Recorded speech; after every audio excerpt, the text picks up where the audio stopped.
What's up, MMO Hut fans? This is Super089 here, and today we're going to take a look at Aion, published by NCSoft.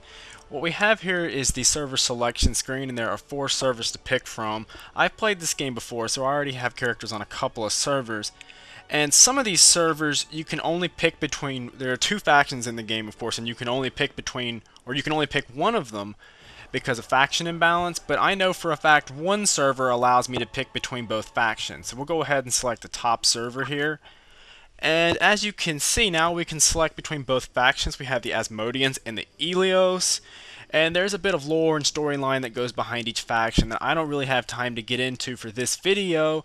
However, just look at it this way. The Asmodeans are like the Horde from WoW, and the Elios are like the Alliance. So, we'll go ahead and pick the Elios, and we're going to click Next. And of course it says if you have selected Elios, if you have an Elios character, you cannot create an Asmodean character. Do you wish to continue? And you click OK. And it's going to bring us to the character creation screen, or the class selection screen. And as you can see, it really doesn't look like there's a lot of classes to pick from. However, each of these 4 classes are mainly archetypes, and as you progress through the game, I believe around level 10 or 12, you can pick between 2 advanced classes. So to start off, we can be a warrior, a scout, a mage, or a priest. I'm going to go ahead and pick a warrior, going to be a male warrior, and as you can see, he does a little animation there, and it gives you some information about the class. For example, for warriors, it says, warriors specialize in close combat, utilizing their great physical strength and prowess with melee weapons. When they ascend, warriors become either gladiators with powerful melee attacks or Templars who excel at protection and defense. See, it's like I said, it's mostly, you can pick between an advanced class once you level up a little bit. Primarily, I believe, once you get out of the starter zone. So we'll click Next, and this is character customization, and my goodness, he looks quite different.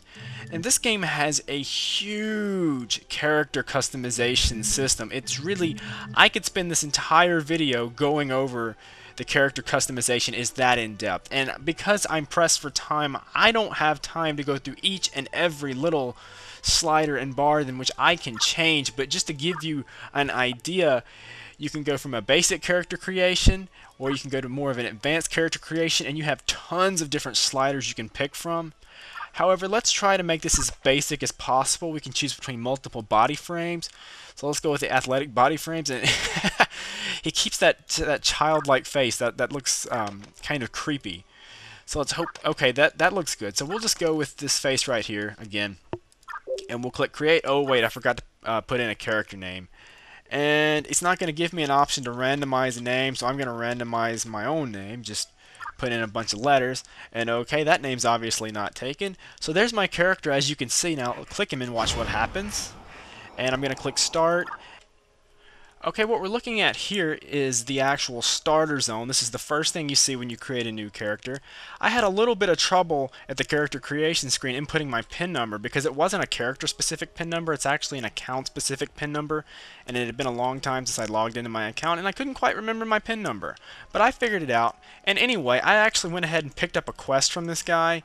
He's just going to go tell me to kill some butterflies, I believe. But before I do that, I want to talk about the user interface. Of course, it looks fairly standard. This is what you would see in many MMOs. Of course, on the bottom left, you have the character portrait with his HP, his MP, and then on the bottom right, you have the mini-map, of course, and you have your hotbars. Looks like they stack on top of each other versus there being 2 bars side by side. And you can click this, you can click the menu button here, which brings up things like your profile, your inventory, your skills, and it also shows you the keyboard shortcuts for a lot of those things. For example, like I can press the P key to enter my character profile, or the I key to enter my inventory, or the K key to open my skill book. And as you can see, I already have a few skills just to start off. And actually, I got a quest before, but I'm not quite sure. It didn't stay on my screen there. And of course, it's just telling me to go talk to this other guy here. That's pretty standard for most MMOs, I think. You know, when you first start off the game, they're just like, okay, well, now that you talked to me, go talk to this guy standing, you know, just a couple of feet right over this way. And I'm going to talk to him.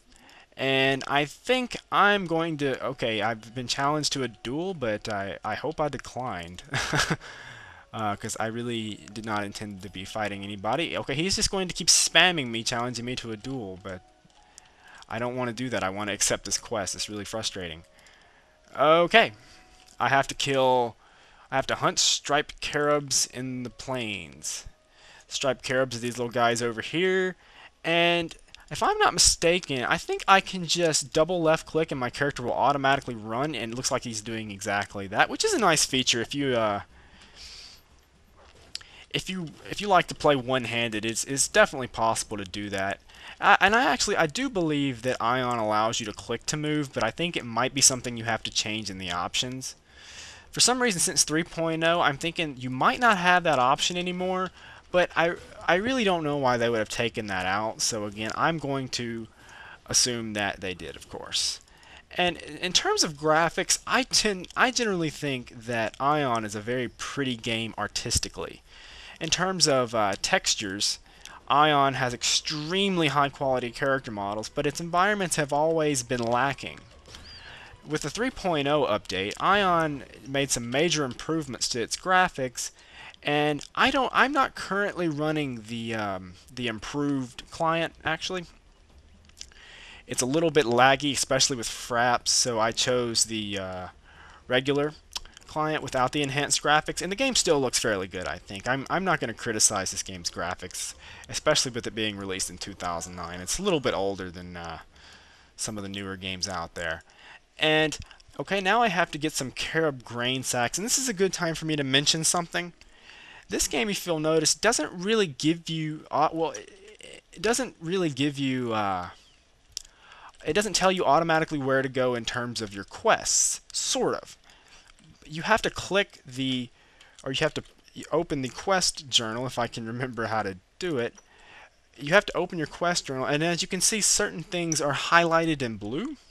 If I clicked on these, and I clicked on this other thing here, and clicked the locate button, of course, sometimes it just doesn't work.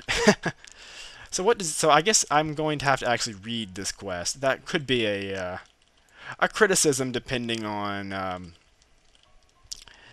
who you are. That could be a criticism, but I tend to. It's okay with me that you have to actually work to find your quest items.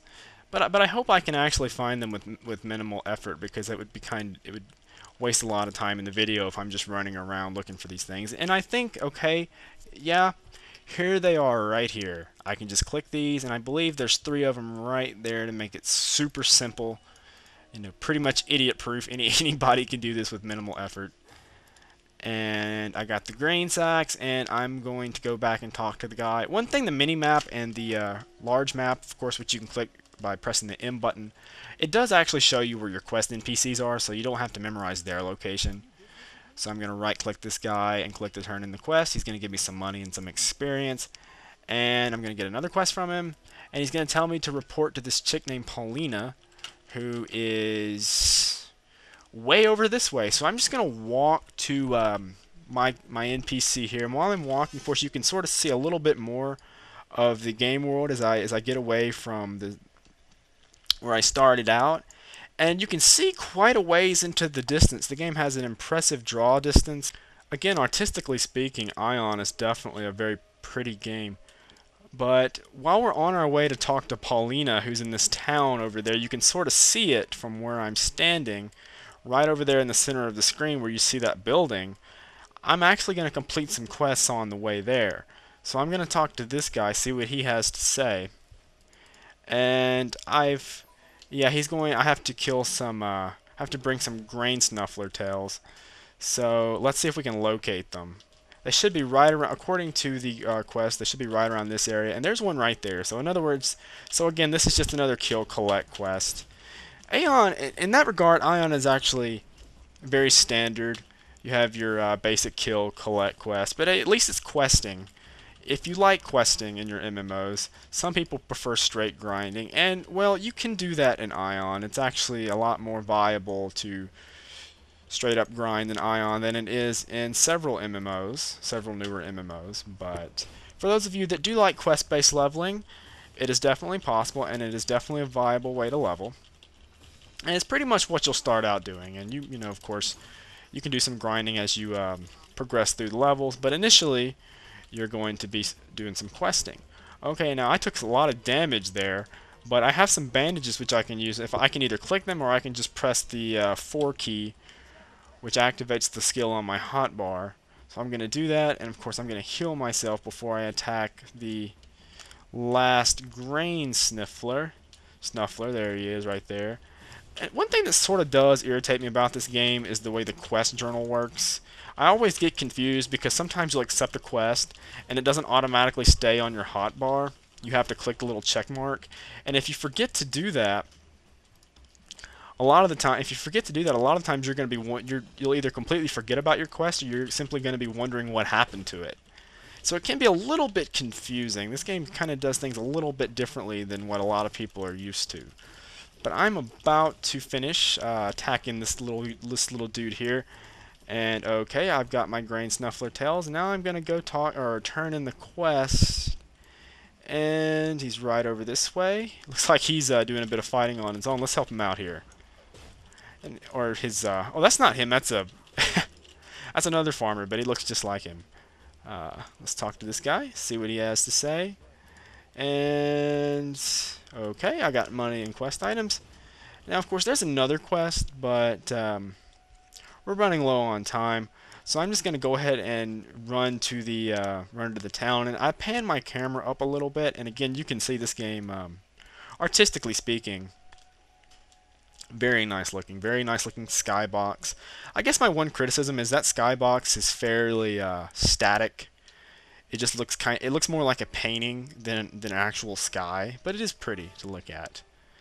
And I don't know. Oh, okay. Well, I entered the city and I automatically got some quests. These are actually story-based quests. There's actually a storyline to Aion that I'm no expert on, so don't expect me to be able to really get into it about that. But again, there is a storyline, so it's not just straight up questing. It's not straight up questing. You actually can follow along with the story. And there really doesn't seem to be a lot of people.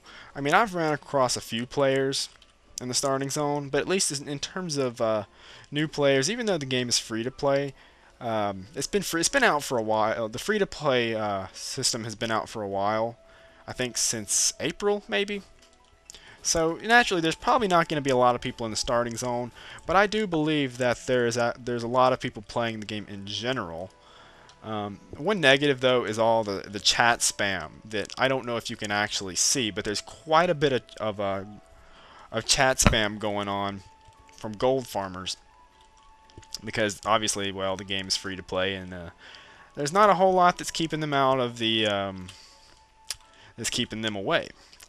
And we got one right here, but she's got a shop set up, and that's one thing that you can do in Aion, which is kind of neat or unique to this game, is you can set up a shop. Well, there is an auction house like you would find in World of Warcraft, and well, it's not really unique to Asian MMOs. A lot of Asian MMOs have this, but it's unique, I think, to North American audiences that you can set up a shop. Well, I don't know if anywhere in particular, but in many different locations, you can set up a shop and sell items, and that's pretty much exactly what it looks like. This chick right here, who's just sitting on that little stool, she has a shop that you can go to. You can walk over to her. You can right-click, and it opens the shop, and she's selling a mana stone for a ridiculous amount of money. But of course, this is a gold farmer, so she's mostly just sitting there to advertise her little website she's got going on there. Well, anyway, I'm about out of time. So if you want to check out Aion, if you want to learn more about it, you can check the link in the video description. But otherwise, if you have any questions, comments, or concerns, feel free to let me know. And definitely check out my channel. If you've got anything you want me to take a look at next, let me know. I have regular content updates on my YouTube channel every Friday, or at least once a week. I won't promise it'll always be on Fridays, but I will try to make sure we have at least one video a week. I try to do first look videos, opinion videos, or just pretty much what I'm feeling like at any certain moment. So if you have any recommendations, anything you want me to see, feel free to let me know. Otherwise, see you later, guys.